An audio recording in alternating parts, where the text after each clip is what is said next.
दोस्तों, यह पहली बार होगा जब भारत ने किसी विदेश देश को लेकर पाकिस्तान को इतनी बुरी तरह से धोया, वह भी यूएन के मंच पर। बल्कि भारत ने इसके परिणाम भुगतने तक के संकेत दे डाले, जिसे देख यूएन के बाकी देश भी भारत की ओर देखते रह गए, जो कि काफी दंग करने वाली बात।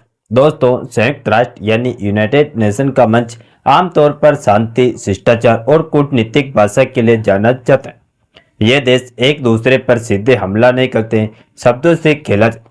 भारत तो खासकर बहुत सोच समझ कर बोलता है, क्योंकि भारत जानता है कि उसकी एक लाइन पूरी दुनिया में गूंजती। लेकिन इस बार मामला कुछ ऐसा बन गया कि भारत को भी साफ और कड़े शब्दों में अपनी बात रखनी पड़ी। दरअसल अफगानिस्तान को लेकर हुई हालिया चर्चा में भारत ने ऐसा बयान दिया जिसे सुनकर कई देशों ने तुरंत समझ लिया कि निशाना किस तरफ। भारत ने बिना नाम लिए यह साफ कर दिया कि अफगानिस्तान की हालत आज इसीलिए बिगड़ रही है क्योंकि कुछ ताकतें उसे सांस लेने तक नहीं देना चाहती।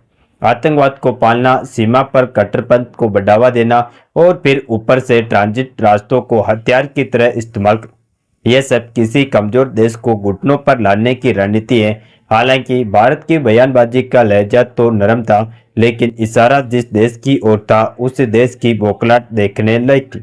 दोस्तों, पूरी डेवलपमेंट क्या है इस वीडियो में समझते हैं। नमस्कार दोस्तों, मैं राधेश्याम और आप देख रहे हैं KSR न्यूज 24। दरअसल दोस्तों, यूनाइटेड नेशन के मंच पर सभी देशों को भारत ने याद दिलाया कि अफगानिस्तान एक लैंडलॉक देश है।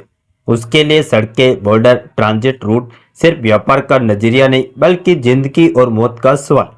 जब इन रास्तों को जानबूझकर रोका जाता है तो सरकार नहीं, आम लोग मरते, दवाइयां नहीं पहुंचती, खाने का संकट खड़ा हो जाता है और पूरा देश अराजकता की तरफ धकेल दिया। और यूनाइटेड नेशन में भारत ने दुनिया के सामने अफगानिस्तान का पक्ष ऐसे समय लिया जब हाल ही में पाकिस्तान के द्वारा अफगानिस्तान का एयर स्ट्राइक की गई थी। और मैं आपको यह बता दूं कि खबरें भी इस बात का बयान कर रही है कि भारत ने जिस देश पर आरोप लगाया उसका इशारा साफ साफ पाकिस्तान की तरफ, और यही पर भारत का लहजा थोड़ा सख्त हो गया। भारत ने कहा कि अंतर्राष्ट्रीय नियमों और क्षेत्रीय सहयोग की बातें मंचों पर करना आसान, लेकिन जमीन पर उनका पालन करना ज्यादा जरूरी। किसी देश को राजनीतिक दबाव में लाने के लिए उसकी जीवन रेखा पर पार करना न केवल अमान्य है बल्कि पूरे क्षेत्र की शांति के लिए खतरनाक। इसके साथ ही भारत ने साफ शब्दों में यह भी कहा कि अफगानिस्तान की जमीन का इस्तेमाल आतंकवाद फैलाने के लिए हुआ तो उसकी कीमतें पूरे दक्षिण एशिया को चुकानी। ISIL जैसे संगठनों से लेकर क्षेत्रीय आतंकी नेटवर्क तक सभी पर एक साथ नकल करना जरूरी है। यह सिर्फ अफगानिस्तान की समस्या नहीं, यह एक अंतर्राष्ट्रीय खतरा।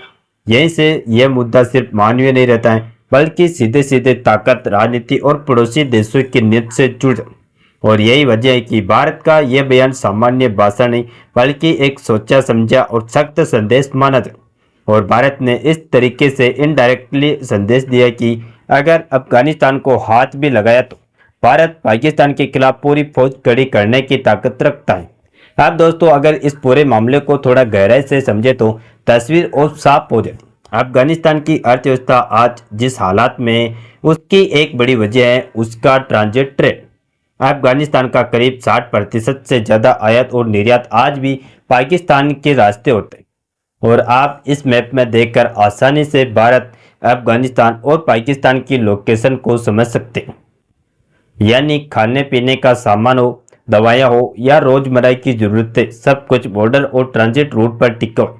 लेकिन समस्या तब शुरू होती है जब इन रास्तों को राजनीतिक का हथियार बना लिया जाता है। बीते कुछ सालों में कई बार ऐसा हुआ है जब पाकिस्तान द्वारा अफगान ट्रकों को बॉर्डर पर हफ्तों तक रोका गया, कंटेनर फंसे रहे और इसका सीधा असर काबुल से लेकर छोटे शहरों तक दिखा। दवाइयाँ कीमतें बढ़ी, खाने का संकट गहराया और आम अफगान नागरिक सबसे ज्यादा पीछे। यही वजह है कि भारत ने यूएन के मंच से यह बात उठाई कि किसी लैंडलॉक देश के साथ ऐसा व्यवहार न सिर्फ अमान्य है बल्कि अंतर्राष्ट्रीय व्यापार नियमों और क्षेत्रीय सहयोग की भावना को भी खिलाफ। भारत के बिना नाम लिए यह इशारा साफ कर दिया कि ट्रांजिट और व्यापार दबाव की रणनीति बनाना पूरे दक्षिण एशिया को स्थिर कर सकता है। अब यहाँ भारत की भूमिका भी समझना जरूरी। 2021 के बाद जब हालात बदले तब भी भारत अफगानिस्तान से पूरी तरह पीछे नहीं। भारत ने हजारों टन गेहूं, जरूरी दवाएं और मेडिकल सहायता अफगान लोगों तक पहुंचे। चाबार पोर्ट के जरिए भारत ने यह दिखाया कि अफगानिस्तान को सांस लेने के लिए विकल्प दिए जा सकते, बस शर्तें नियत साफ। यही पर पाकिस्तान की परेशानी बढ़ती, क्योंकि जब भारत बिना शोर मचाए अफगानिस्तान तक मदद पहुंचाता है तो यह सीधा संदेश जाता है कि क्षेत्र में सिर्फ दबाव की राजनीति नहीं चलेगी। भारत ने साफ कर दिया कि वह अफगान लोगों के साथ खड़ा है, न कि किसी आतंकी सोच या अस्थिरता फैलाने वाली रणनीति के साथ। और इसी कड़ी में भारत ने आतंकवाद का मुद्दा भी उठाया।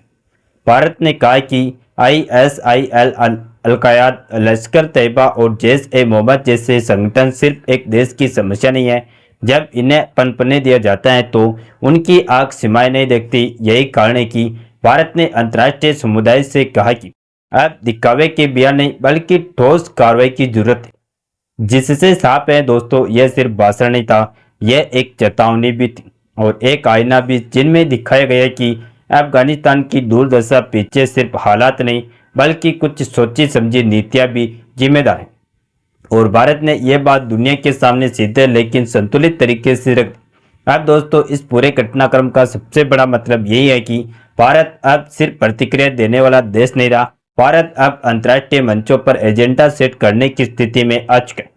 संयुक्त राष्ट्र में भारत ने जिस तरह अफगानिस्तान, आतंकवाद और ट्रांजिट पॉलिटिक्स को एक ही धागे में पिरोकर पेश किया, वह सीधे सीधे उन देशों के लिए असहज करने वाला था जो सालों से पर्दे के पीछे खेल खेले आए।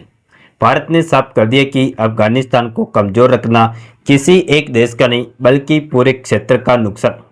अगर अफगानिस्तान में अराजकता बढ़ती है, आतंकवाद फैलता है और आम लोग भूखे मरते हैं, तो उसकी लपेटें सीमाओं में नहीं रुके। यही वजह है कि भारत ने यह भी कहा कि अफगान जनता को सजा देना किसी भी हालत में स्वीकार नहीं हो सकता। यहाँ भारत की रणनीति भी समझने लायक है।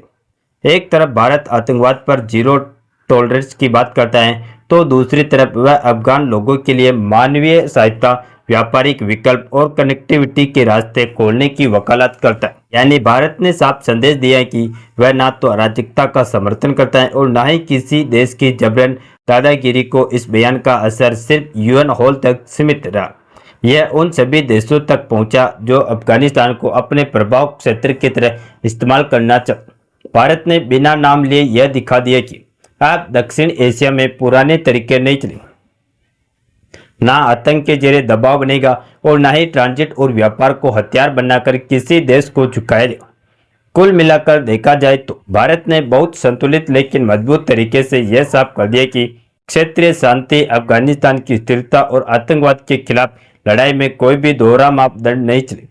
यही वजह है कि इस बयान को भारत की कूटनीति का एक सख्त लेकिन परिपक्व कदम माना जाए। अब सवाल आपसे, क्या आपको लगता है कि भारत को ऐसे मुद्दों पर और खुलकर और सख्ती से बोलना चाहिए या फिर वही संतुलित लेकिन तिक्का रवैया सबसे सही है? आप अपनी राय कमेंट में जरूर लिखिए और अगर वीडियो आपको जानकारी पूर्ण और दमदार लगी हो तो लाइक और अपने मित्रों तक शेयर करें।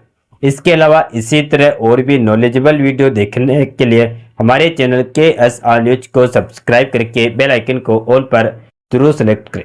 जय श्री राम, जय हिंद, जय भारत।